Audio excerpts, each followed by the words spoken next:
చేత పెట్టగలిగిన వాడై ఉండి కూడా అలా చెయ్యకుండా నిగ్రహించుకుని ఓర్పుతో పావు కుబుసాన్ని విడిచిపెట్టినట్టు కోపాన్ని విడిచిపెట్టి నిలబడిన వాడున్నాడే, వాడమ్మా దాత. వాడు చేసిన దానం ఎవరు చెయ్యరు. ఎందుకని మీరు ఆలోచించండి.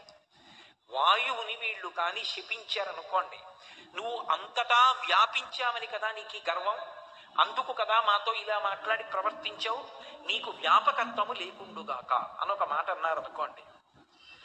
ఆ వాయువు చిత్రం ఏమిటంటే అశరీర శరీరేషు వాయు చలతి పాలయన్ అంటారు రామాయణ ఉత్తరకాండలో.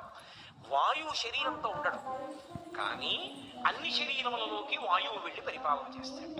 వాయువు లోపల ఉన్నాడు అనుకోండి, వాయువు లోపలికి వెళ్ళి బయటికి వస్తుంటే ఉన్నాడు ఉన్నాడు ఉన్నాడంటారు. యావత్ పవనో నివసతి దేహే తావత్ పృచ్ఛతి కుశలంగేహే గతవతి వాయో దేహాపాయే భార్యా బిభ్యతి తస్మిన్ కాయే అంటారు శంకర భగవత్పాదులు.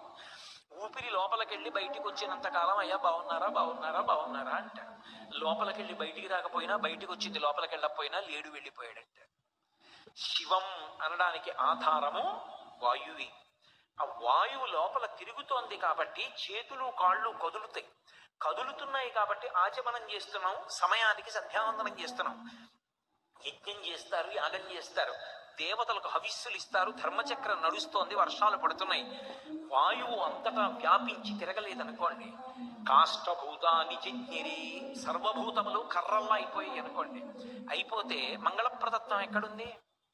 ఇక ఆచమనం ఎలా చేస్తారు, సంధ్యావందనం ఎలా చేస్తారు, అర్ఘ్యం ఎలా ఇస్తారు, యజ్ఞం ఎలా చేస్తారు, యాగం ఎలా చేస్తారు, మాట ఎలా మాట్లాడతారు?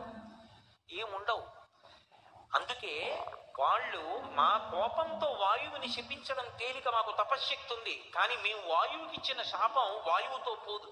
మేము వాయువుని ఏమన్నది లోకం బాధ కారణమవుతుంది. అందుకే మేము వాయువు జోలికి వెళ్ళాం. నిగ్రహించుకున్నారు, క్షమ ఓర్పు పట్టారు. ఇది కదు హనుమ చెప్పారు. ఎవడు ధన్యాస్తే పురుష శ్రేష్ఠ ఏ బుద్ధ్యా కోపబుద్ధితం నిరుంధత్తి మహాత్మానో తిత్తమగ్ని వివాంభస. ఎవడికి కోపం వస్తుందో వాడు కోపాన్ని క్షమ ఓర్పు చేత తట్టుకున్నాడో వాడు ధన్యాత్ముడు, వాడు లోకం కీర్తిస్తుంది వాడిని. వాళ్ళు చిన్నపిల్లలు, కానీ ఎంత పరిణితి వయసుని బట్టి రాదు, నీవు ఎంత పాటించగలవన్న దాన్ని బట్టి వస్తుంది.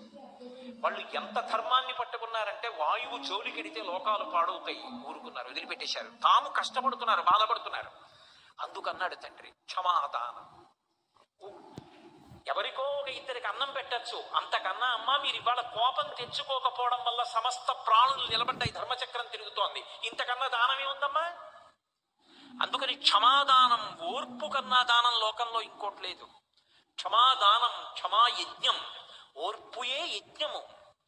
లోపల అగ్నిహోత్రం రగిలిపోవలసిన స్థితిలో కూడా చిరునవ్వుతో ఏమీ అనకుండా నిగ్రహించుకొని తన కర్తవ్యం తాను చేసుకుంటూ వెళ్ళిపోతూ ప్రతిస్పందన లేకుండా ఈశ్వరుణ్ణి నమ్ముకుని బ్రతకగలిగినటువంటి స్థైర్యం అంత తేలిగ్గా వచ్చేది కాదు.